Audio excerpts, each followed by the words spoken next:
Hello there. Welcome to the Saroy channel, wherever you are in the world, and so much love to each and every one of you. How are you doing? I do hope you're doing remarkably well.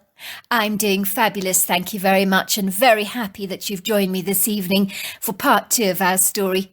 So before we get started, go and get yourself that special drink, because I am going to really enjoy this story with you tonight. So don't forget to subscribe to the channel, click the notification bell and the thumbs up, and let's get started with tonight's story. 3 hours later, I had come all the way back to my hometown to settle my ex-husband's estate, which I doubted would be worth very much. I actually felt very sad that he had not left whatever he had in the world to some other woman he'd met. Our relationship had ended over 15 years ago. It seemed almost wrong that I should be inheriting anything at all, irrespective of how scant the estate was. As I remember, me and Bruno had struggled financially during the course of our marriage in those early years. We were both young university graduates, desperately trying to find our feet and paying off our university loans that were threatening to cripple us financially. But somehow we did manage to weather that storm. Before long, I'm seated on a comfortable leather chair around an oakwood desk in a Charleston office that is covered with all these impressive framed certificates. I glance out at the large French windows that overlook pretty viridescent views over a park, where some honey locust trees are blowing against the breeze, and a couple of pedestrians on the pavement are walking down the street, carrying shopping bags in their hands. It's a pleasing day in this congenial green leafy neighbourhood. The sunshine smiles down happily on the landscape, gently cradling it in a warm embrace, while the sky is a cup of blue. "I am delighted you came to see me in person, Miss Napier," says a convivial solicitor, stretching out his hand to give me a friendly welcome. At a guess, he was a man in his 60s, with a thick persuasion of salt-and-peppered coloured hair, a somewhat weathered skin that looked like he'd possibly had too many holidays sunning himself in some tropical location, and he had very bright, cheerful-looking grey eyes. I was quite certain he was the owner of the smart, bright yellow Lotus sports car I'd seen in the parking bay. The impeccable pinstripe suit he was wearing looked impressively as if it had been made personally to measure for him by some illustrious tailor. "I'd just like to say, Miss Napier, that I'm very, very sorry for your loss. Very sorry indeed, especially in the unfortunate manner in which your ex-husband met his demise. It was most unfortunate, a real tragedy." "Thank you, Mr. Rivers. It's most kind of you to say so. Bruno and I, well, we parted 15 years ago, you know. It came as quite a surprise to me he'd left me his estate. We hadn't been in touch for years, you see." "I'm very much aware of this fact, Miss Napier, but nevertheless he was your husband at one time. It seems you made a significant impression on the man, so he left you his estate. If you must know, he only made his will a month before his death, so his timing was impeccable." "He made his will only a month before his death? Are you kidding me?" "No, I'm not. I wish I was. But when I saw him, he was in quite a dreadful, rather frantic state, I have to say. He was convinced someone wanted him dead. He was certain he was being watched. He had received a series of threatening notes delivered to his house in an elegant wrapped-up package. So he wanted to get his will completed, in case something dreadful happened to him. And then, of course, it did. I got quite the shock to learn about the fact that he was found lying in a ditch with his throat slashed. I gather even after death, his body had been stabbed hundreds of times over. I had a police officer, a Mr. Johansson, visiting me, asking me all kinds of questions. That man was like a tenacious bull terrier, let me tell you, with a bone locked in his jaws. He couldn't stop asking me questions, as if he had verbal diarrhea. In the end, I had to kick him out of my offices. I had other appointments I needed to engage that needed my attention. He told me that whoever had killed Bruno really must have hated him. Needless to say, they, whoever they were, stole Bruno's cell phone and computer, possibly to cover up any leads that might direct the police directly towards who the murderer actually is. At this revelation, my heart thunders in my chest, You don't happen to know, Mr. Rivers, whether the notes written to Bruno, whether they were on a gold card, or what the notes actually said. I do happen to know one of the notes said rotten hell. I know this because the detective told me that on my interview over Skype. But I didn't have any idea that he got more of these notes. Well, it would happen he did get a few more of these notes. I don't know whether they were written on gold card or not. That's a detail that wasn't divulged to me. But the card said things like you're living on borrowed time. The hunter becomes the hunted. Stuff like that. It was curiously bizarre. At the time, I didn't take it seriously. I thought someone was just having fun with Bruno. Are you all right, Mrs. Napier? Sorry, Miss Napier, do forgive me. You've gone completely white. I'll be fine, Mr. Rivers. Thank you for asking. It's just so overwhelming, everything you've told me. It is. I'm very sorry about that. I must say I wasn't feeling certain that I would be fine. I'd received an ominous note in the post that could easily be construed as threatening. You will be next. Could it be that the person that had murdered my ex-husband was after me now? And if indeed that was the case, why had I been earmarked? What could I have possibly done to have earned the interest of a murderer? It would seem that what had happened to Bruno, that ultimately led to his fortuitous death, was now beginning to happen to me, and the coincidences were far too remarkable to be overlooked. The solicitor's haunting revelations left me with a bitter taste in my mouth. I knew that after my appointment with him, I'd need to phone the Johansson detective to tell him about my strange delivery. It would certainly be of interest to him, I was sure of that. The good news, Miss Napier, is your husband has left you over $200,000 in his will, as well as some shares that he invested in, and of course his apartment in town that will fetch you a nice sum of money. $200,000 and his apartment. That'll certainly make a huge difference in my life. I'm usually completely broke. My husband was a school teacher, Mr. Rivers. I'm surprised he managed to squirrel away so much. Well, you're a very fortunate lady then, aren't you? I thanked the solicitor and hurried quickly back to my car. My thoughts all focused on the strange note I'd received that morning. I had absolutely no idea that my worry about a single note was now branching out into an insidious Machiavellian nightmare. It looked like the murderer of my ex-husband now had his attention and focus pinned on me. When I returned to my mother's house for lunch, to my absolute horror, there was another package waiting for me on the kitchen table, glamorously adorned in a red ribbon. "Is that for me?" I asked my mother, my heart sinking as I eye the familiar packaging. I know what it contains before I even open it. Another unsettling note. She nods, looking at me apologetically. I found it sitting on the mat on the doorstep, in a packet addressed to you. I didn't want to give it to you, sweetheart. I know how upsetting the last note was for you. But I think it's significantly important we get to the bottom of this, find out if the first note really was meant for you unkindly, or whether we just misunderstood the message and are barking up the wrong tree altogether. We could be, you know, she says positively. I, on the other hand, was not so sure. Your mother's absolutely right. This could be just a simple misunderstanding on all our parts, says Tom encouragingly. Open the package now and we'll see. Maybe we'll be in for a rather pleasant surprise. But I could see by the troubled look in Tom's eyes that he doesn't believe this parcel is going to contain anything good, any more than I actually do.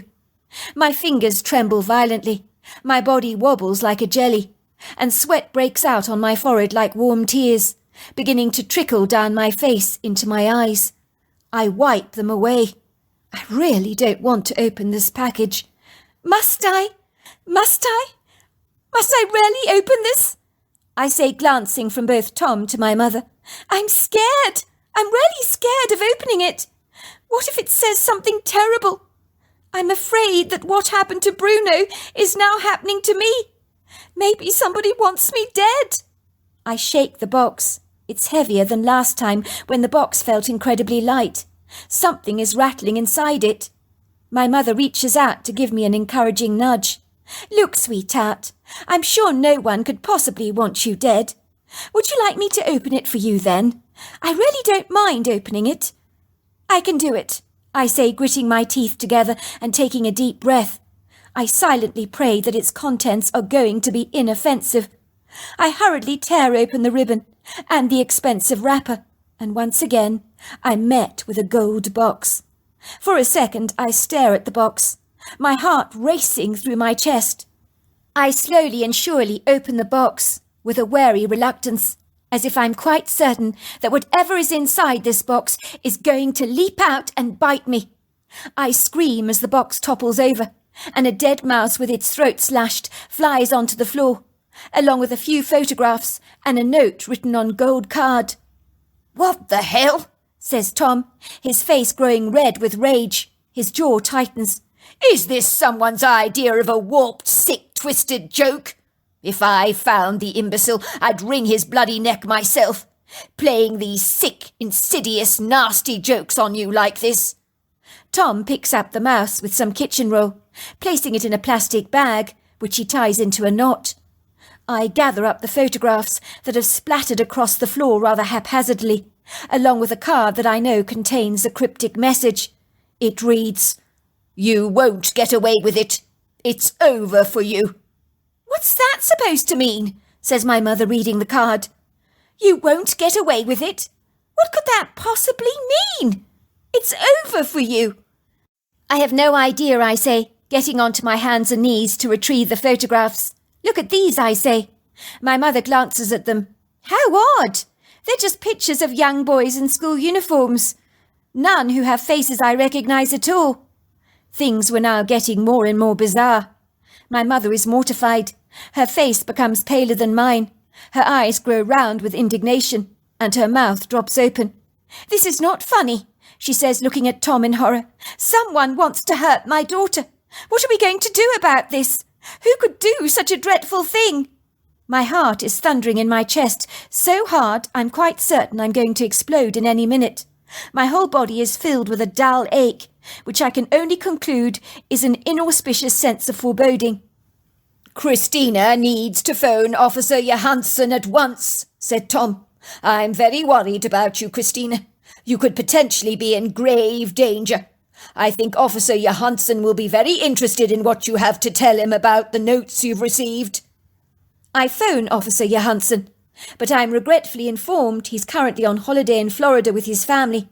And even though the kindly officer on the end of the telephone tells me I can leave a message or am welcome to speak to another officer, I'm rather hesitant to do so.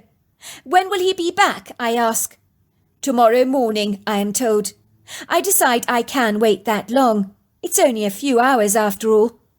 I now feel certain that the person that killed Bruno is after me. But he's probably still intent on sending me a few more elliptical notes before he decides to act out on his duplicitous plans. But by then, hopefully that bulldog of a detective, Mr. Johansson, will have my back. I'm quite sure he will. That evening my mother and Tom, who'd been invited to a party in Charleston and insisted I came along with them, I told them I'd prefer to stay behind. "I've got a headache, Mum. I'm not feeling great. There's so much on my mind. In truth, I'm exhausted after everything that's transpired. I have to tell you, receiving that parcel in the post has completely overwhelmed me. You go off, you have some fun together. Please, please do so. But, sweetheart, I'm not happy leaving you here alone in this state. Besides, if someone is intending to harm you, you shouldn't be left alone. You should always be with someone." "Your mother's absolutely right. If you're not up for the party, we won't go either. I'm not happy leaving you alone here on your own. If there's some weirdo out there sending you obnoxious notes, who knows what they're capable of?" "Oh, for goodness sake, please go. I'm really not up to it. I promise you I will be fine. And whoever is sending me these notes, they're intending on sending me several more before they actually act out on what they plan to do. And by then, Mr. Johansson will be back, and I'm sure he'll have a great plan for me." "Well, if you're sure, sweetheart," my mother says. "But make sure you lock up everything, and don't you dare answer the door to anyone, do you understand? If you see anything suspicious, you must call the police at once." Tom hands me his revolver. Just in case you need it. You do know how to use one of these, don't you? I nod. You'd think I was worried about being left alone in the house on my own, but genuinely I wasn't. I believed that whoever was sending me the parcels was getting a thrill scaring me half to death, and would continue to do so for quite a while. I imagined a lot more of those parcels were on their way to me. I was watching television when I heard an impromptu knock at the door. For a moment I feel quite jumpy. I know that no one is expected at the house. I tremble, and with a vigilant, circumspect cautiousness, I tiptoe towards the door, holding Tom's rifle in my hands, just in case. I know that I will not be answering this door under any circumstances, as my mother sagaciously advised. But when I peek through the hole in the wooden panel, I relax almost at once when I see a familiar face that I haven't seen in a long time, even though the young man has grown up significantly, but I'd recognise him anywhere. My ex-husband Bruno had been his teacher when he was 10 years old, and given him extra math lessons as the kid struggled with his equations. "Oh my word," I gasp, as I open the door, standing in the doorway. "Let me guess, you're Michael Posner. I haven't seen you in ages. You were my ex-husband's favourite pupil. How great it is to see you. It's been a long time. About 22 years, I think, since I saw you last. And need I say, you've grown into quite a handsome young man. How old are you?" "I'm 32 years old now. I'm surprised you recognised me."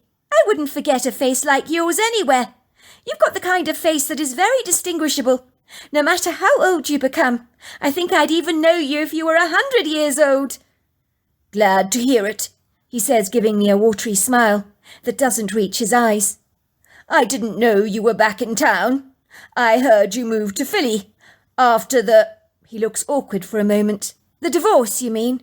Yes, I did move to Philly, but I'm back in town to pick up the pieces of Bruno's death. I was called here by his solicitors, you see. But it's good to be back, to see Mum and my stepfather, of course." "I heard about Bruno's death. Nasty way to meet your end, I hasten to say, being slashed across the throat like that. It was all over the local news. Do you have any idea who could have done that to him? I mean, your husband was such a good man, was he not? Who would want to do such a dreadful thing to him?" I have no idea. I'm as clueless as you, I'm afraid. I mean, he was found lying in a ditch, would you believe it? The police believe it's personal, but they have no idea who could have done this to him. Anyway, let's talk about something else, something more positive, shall we? It's all I can think about at the moment. What are you doing here? I'm sure it's not me you've come to see, is it? Unless, of course, you're hoping I can help you with your math, I say with a teasing glint in my eyes. But Michael does not catch my humour. "I'm here to see Tom, as it happens." "I'm afraid he's at a party in Charleston. I didn't go with him, but maybe I can help, unless you would prefer to come back another time. I could take down a message, or give you Tom's cell phone number. I'm sure he'll answer. I could call him now for you if you like, on your behalf." "That won't be necessary. I wouldn't want to interrupt his party so needlessly. But maybe you can help," says the young man reflectively. "Tom and his wife, they look after my raccoon when I go away. It's an arrangement we have, that whenever I go away, they will take charge over him. He's rather tame. His name is Bailey. He can be quite a handful, climbing all over the furniture, getting into all kinds of naughty mischief. But he's quite the character.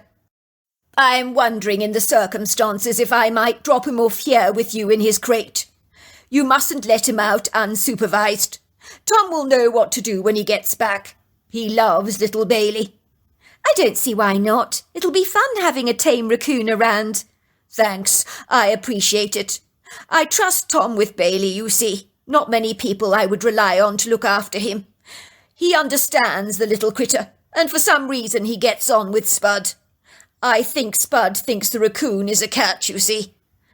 "Why doesn't that surprise me?" I giggle.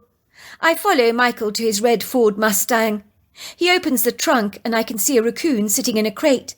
But as Michael removes the crate from the trunk, the wire gate opens and the raccoon dashes out, running across the yard towards the woodgrove. "Oh no! Oh no!" Bloody hell! That's all I need, says Michael. He's only gone and run off into the woods. I'm going to have to call him. But I'm going to need your help. Wait there. It's dark. Let me go and get my torch. I'll help you get him. I don't want to put you out. No, it's no trouble. I'd like to help. He does come when you call him, does he? Well, have you got something that might persuade him to come to us in your refrigerator? Some hot dogs, perhaps, some cheese, ham, or even cookies. He likes all those things. That will bring him back to us. Of course. Let me go and see. Give me a second. I need to put on some walking shoes as well and a sweater. There's quite a chill out there. I soon return with a packet of hot dogs in my hand and a torch. I've also replaced my sneakers with walking boots and put on a fleece-lined sweater. Right! I'm ready. Let's go. Thanks awfully, says Michael. I really appreciate this, Christina. He carries a squeaking wire crate by his side. I couldn't remember the last time I'd taken a walk in the dark. In a strange way, it presented for me quite a thrill. I found my heart was uplifted by a curious tingle that was reminiscent of my childhood, a nostalgic, wistful tug that I had not entertained for quite a long time, an unblemished happy stain from my past that had left its indelible impression upon me. Indeed, the night was like a cup of black treacle, cloaked in mystery, wrapped up in the intrigue of its clandestine secrets. The moon hung like a princess's rather subdued, dusty pendant in the sky. It was masterfully conquered by a dense cloud cover, obscuring its bright luminescence. So when it cheekily peeked down at us, it seemed ambiguously obscure. The stars had lost their jewelled opulence. They were choked under the veil of this foggy haze, so they were like diamonds that had been suffocated by a curtain of dust. None of this bothered me in the slightest, as the torchlight lit up our path most generously, so the intimidating bodefulness of the night left me with more intrigue than any sense of vacillating hesitancy. Since I'd arrived back home, the tall trees of the woodgrove had gained greater height and majesty over the last 15 years, and had been calling to my heart, as if their powers of retrospection had not forgotten my enduring friendship with them. I could hear the tingling sound of Michael's wire container, as the door to the box kept banging against itself. Then there was the sound of our rubber boots pulverizing the trail of twigs, bracken and fallen leaves beneath our feet, along with the sound of frogs and crickets, playing their hypothetical violins to us in a cheerful symphony. I was smiling happily to myself, feeling unusually content. I was enjoying the serendipitous walk. Michael and I said no words to each other as we ambled towards the woodgrove, although I did hear him mumble under his breath about Bailey's impetuous behaviour. In truth, I didn't feel any awkwardness at all in the absence of our words, but indulged myself in the sensory experience of the woodgrove. For a moment all my troubles and concerns that had grievously weighed me down earlier on in the evening seemed to have fled from me. Even the headache I had been nursing earlier on in the evening had suddenly dissipated. I felt an incredible serenity, as I was soulfully reunited with my old friends from the past, the trees I had loved so much as a young girl. My memories of little Acorn the squirrel came flooding back to me, while a lonely tear trailed down my cheek. The lofty tall trees of this enchanting woodland sanctuary, that I remember so well, spiral up into the sky audaciously, their tenebrous boughs outstretched. They sway in the breeze like dancers, while the leaves rustle. A cool breeze continues to nudge at my skin.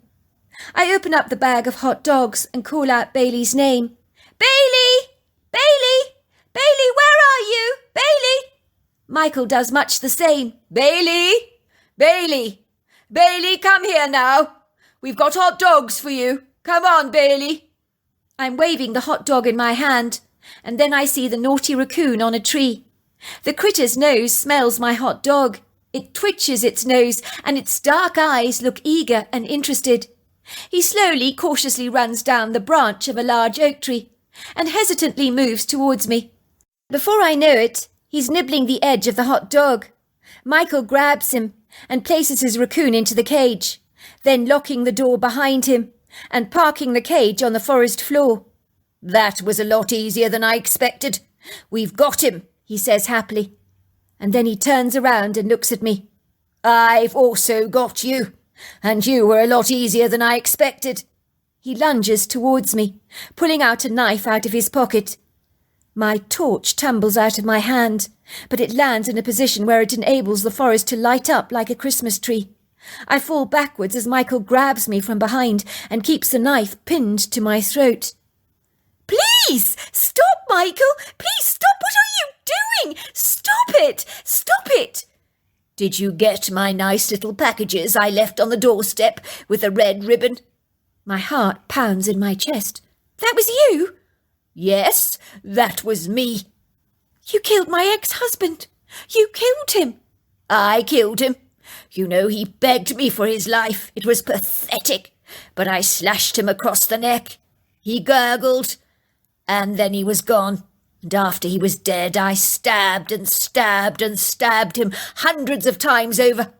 I knew my job wasn't complete until I found you. But you made life so easy for me when I learnt you were coming back home. And now here you are, like a lamb to the slaughter. You fell for my act with little Bailey, did you not? What is all this about? Let's talk about this, Michael. What's going on in your head? You were such a good person. Why would you kill my ex-husband? Why would you do such a despicable thing? You think I'm a good person? Snarls Michael. You think I'm a good person? Recently I've date-raped several girls, and it's all because of your ex-husband. He's to blame for what I've become. I was never meant to be like this, never. But your ex-husband, he ruined me. He destroyed my life. He destroyed everything that I am. Sorry, Michael, but you've lost me. I honestly don't know what you're talking about. But I can't talk to you with a knife against my throat. Just tell me what's going on. Maybe I can help you. Michael scoffs. Oh, you're telling me you don't know? I don't buy that for a moment. Not for a bloody moment. Do you really think that the wives of serial murderers don't know what their husbands get up to behind their backs? Of course they do. They live in convenient denial. But of course they bloody know what goes on. Their indifference, their apathy makes them as guilty as their own husbands. And for that they deserve to die. Just like you do. You deserve to die, Christina. And you will die in any second. Your neck will be slashed and your body left for the scavengers to devour right here in this wood grove. Michael, I'm sorry, but you've lost me. What did Bruno do that was so bad? You've got to tell me. Maybe I can help you. It's clear to me you need help. I can feel the edge of the sharp, steely blade digging into my skin. I'm actually surprised it isn't cutting me or drawing blood yet. I know without a shadow of a doubt that Michael means business. He doesn't want to just scare me or rattle me. He definitely wants to kill me. You bloody know what he did, you little vixen. Don't play little Miss Innocent with me.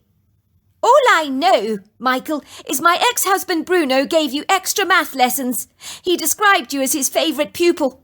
Your husband, little Miss Smarty Pants, your bloody husband sexually abused me for years. And then when he'd had his fill, he spat me out. Your lovely little husband liked little boys, and he liked me the best. I'll never forgive him for what he did to me. Michael, please stop this. You must believe me. I knew nothing about this. I had no idea Bruno had a dark side to his character. If I had known, I would have reported him to the police. You can lie as much as you like, Smarty Pants, but I'm not an idiot. Michael is now holding me in a tight grip, and I know if I don't do something now, I'll be drowning in a pool of my own blood. I begin to wrestle and fight back with all my strength and all my might. And in one perfectly beautiful moment, I manage to bite Michael's arm as hard as I possibly can. He retracts with a whimpering yelp, giving me a few vital, miraculous seconds to escape his grasp by getting up onto my feet. Seconds can be life-saving. You bloody bitch, he screams after me. I'm coming for you. You're dead, he growls. The adrenaline is injecting itself profusely through my veins. I explosively run through the trees as fast as I possibly can. My heart is walloping expeditiously in my ears. I can hear nothing beyond its quickened beats. I'm breathing so heavily. Sweat is bountifully pouring down my back, in between my shoulder blades, down the back of my spine. Even through this pervading darkness in the woodgrove, even though it's unappeasable, I stumble around like a blind man, clawing my way through the trees. I can hear Michael running behind me. His breathing is laboured, his anger tangible. I hurriedly, with a whirlwind promptness and stealthful efficiency, find a place to hide behind the trunk of a large tree. I cling tightly to its bark, terrified I'll be seen, as I know I'm living on borrowed time. I cry out in my heart, "Please, God, please help me. Don't let me die. Please don't let me die." The light of my torch plunges through the trees with a rude impertinence. Michael knows I couldn't have got far in this dark sanctuary, as my visibility is completely cloaked by the thick black coat the twilight is wearing. I can't see a single thing. Michael's torchlight flickers around the trees. I cling to my trunk, begging not to be seen by him, but it's too late. He's abruptly running towards me. I'm not fast enough. My legs suddenly feel like cement blocks. They almost crumble beneath me, as I become ungainly and clumsy in my attempt to escape. I'm like a sitting duck to a predator, pathetic, waiting to be consumed and devoured, putting up a flaccid fight. Michael's torch slips precariously out of his hands and topples to the ground, once again lighting up this woodland space. The man has now pinned me down so furiously hard, it's impossible to fight back. My strength seems to have been hijacked by a crippling fear that has rendered me frozen to the spot. I am lying flat on my back on the earthen floor, staring up helplessly into Michael's enraged eyes that seem as black as coal, as if all sense of humanity has eluded him, and that he's been overtaken by a demonical entity. He is sitting on top of my chest, with his full weight pressing against my lungs, so that I can barely breathe. I scream as loudly as I can, fighting back with all my might, but the sharp knife lunges towards me. It glitters brightly. I close my eyes and brace for impact, knowing now with a vigorous certainty that death has come for me, and that my ability to overcome it has been seriously blunted. It is then I hear Michael's knife dropping to the ground, and feel the heavy weight of his body being lifted off me. He's screaming, "No! No! Put me down!" I look up at the scene, bemused. For a moment I feel as if I'm locked up in some kind of bizarre, absurd nightmare, of which I will surely awaken. Standing there in the woodgrove is a huge female Bigfoot, who's wearing on her face an expression of venom. It would seem that Michael's anger he executed towards me moments before pales into significance and almost becomes insipid and wishy-washy by contrast to the anger that the Bigfoot is expressing towards him in her defiant gestures. I get the sense that this idiosyncratic creature has come to my defence like a warrior angel sent by God himself. The female Bigfoot is looking at Michael as if he's the most vile, repugnant thing that she has ever encountered in her entire life. Her fury wells up exponentially in her veins as her blood boils. Her nostrils flare, and a low, deep-throated guttural growl emanates from the back of her throat that even provokes the ground to stutter. The trees become sombre and still, and the sounds of the crickets and frogs is now mute. "Put me down!" screams Michael. "Put me down!" He's trying to fight back, but his desperate efforts are futile.